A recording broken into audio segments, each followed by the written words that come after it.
Hello and welcome to Content and Coffee, where we discuss the latest buzz in content and have some coffee with creatives.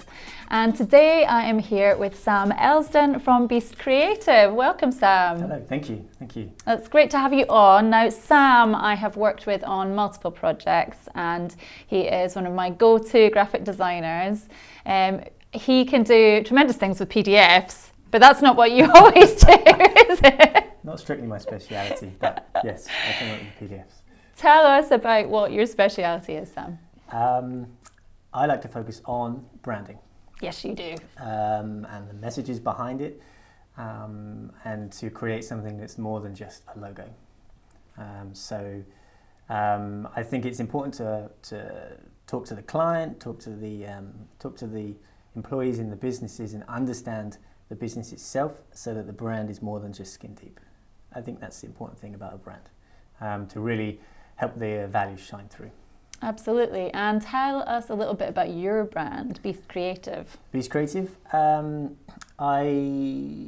love Pixar. I love Disney, and growing up I collected all the art books for the Pixar films, and I have a nice collection building, and I was obsessed with the characters and the sketches and the kind of the workings behind the movie as well as the movie itself, and I just used to draw characters myself, and that's kind of how I got into drawing. So when I started my business, I thought about those things I used to love, and of course Monsters Inc. is one of my most favourite Pixar films. So that's where I went in my mind, and I was designing this company name, Beast Creative, off the back of that. And so, yeah, the rest is history, really. That's where it came from. Fantastic. And the logo itself is like a little monster as well, isn't it? Yeah, I have a little monster in there. It started initially looking a bit too much like Mike Wazowski, and then through iterations I changed it, and it is what it is today.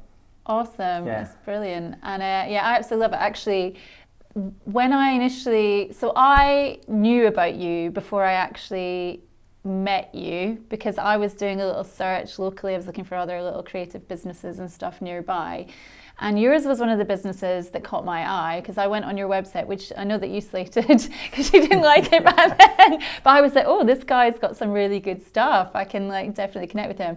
And then for whatever reason, about a year went past, and I hadn't quite gotten around to doing that, but then fates aligned, and I think we were reintroduced by Michelle, who's another member of the Content Hive. Yes. And then we started working together. Yeah, that was great. That was, I remember the first project we worked on was a bit of a baptism of fire.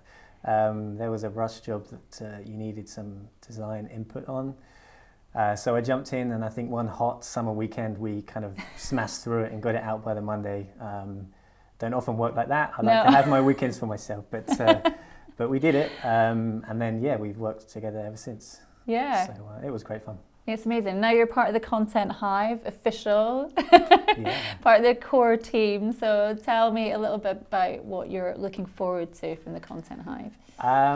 So up till now, it's been me and my business.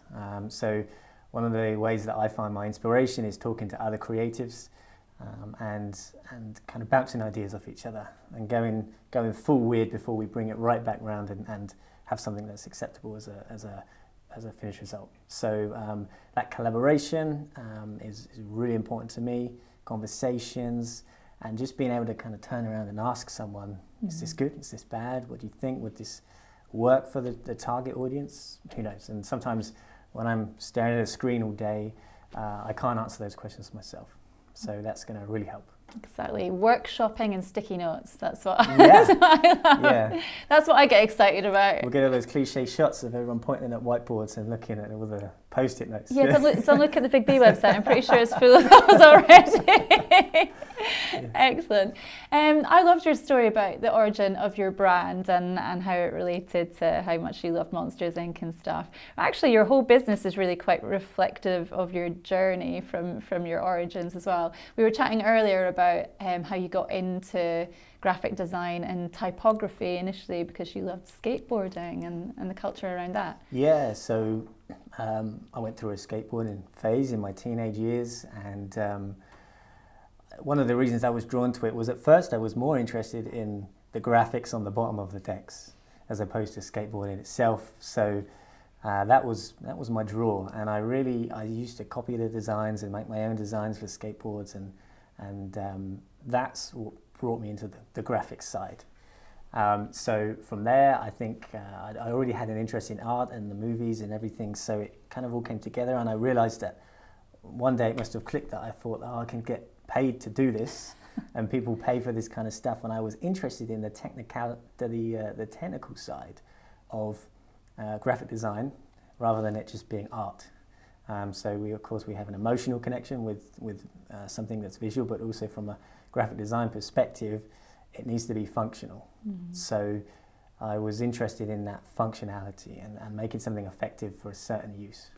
So yeah, that really inspired me when I was younger.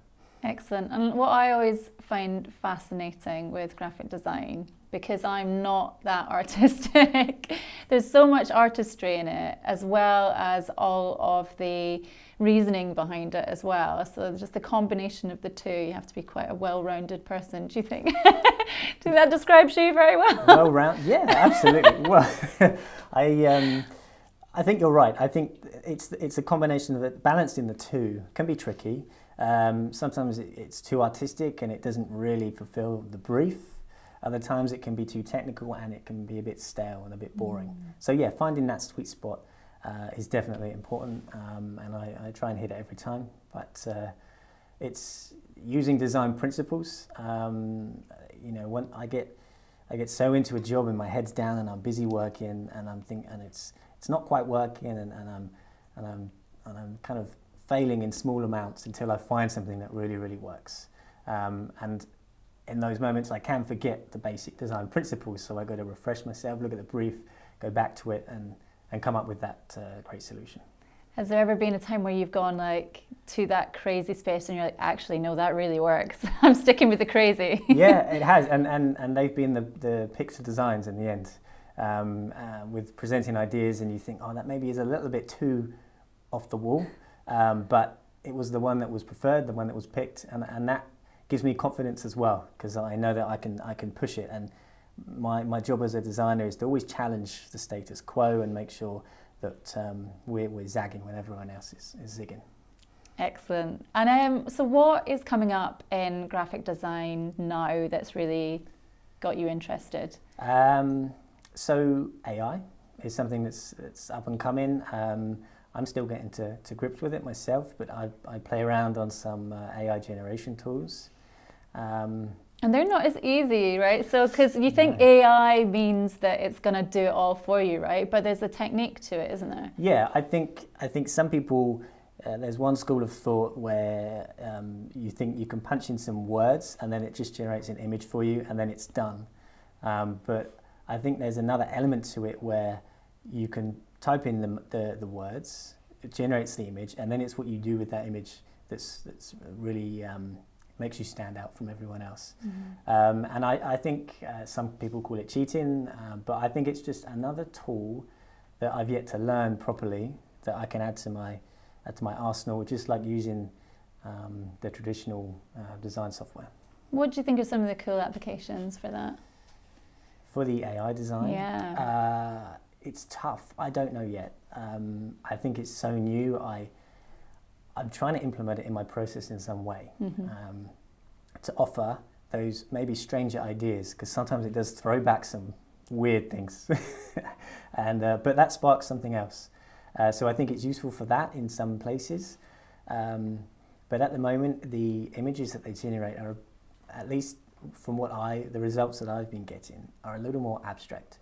So it's hard to find a practical use for it just yet, but watch this space. That's it. Everything in that space is just growing so much, isn't it? I watched a video the other day and it was AI built into glasses, and it was live translating the voice into words so that deaf people could actually read at the same time as people were speaking. AI just has so many incredible applications and so much potential, doesn't it? And I think that accessibility aspect of it as well is important for people. That it opens up opportunities that in the past they may not have been able to have. So. Absolutely. So what would you advise anybody who might be looking to go into graphic design, so thinking about young people who might be interested in the job? What would I say to them? I would say don't stop working at it. I think I was kind of obsessive when I was younger, and I was always drawing and always trying things, and that's what helped me gain confidence.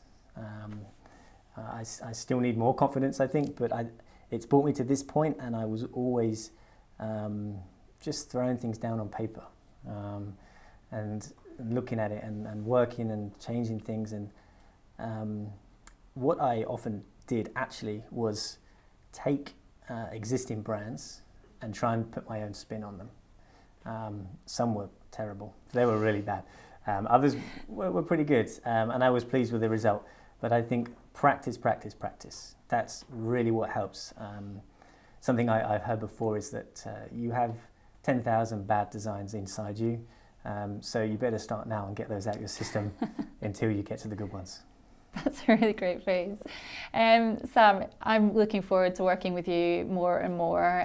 That's got me really excited, and I'm really delighted to have chatted to you today. Thanks very much. Thank you. Great. That was Sam Elsden from Beast Creative. If you want to hear more from the Content Hive, please check out our YouTube channel or go to bigbeecontent.com.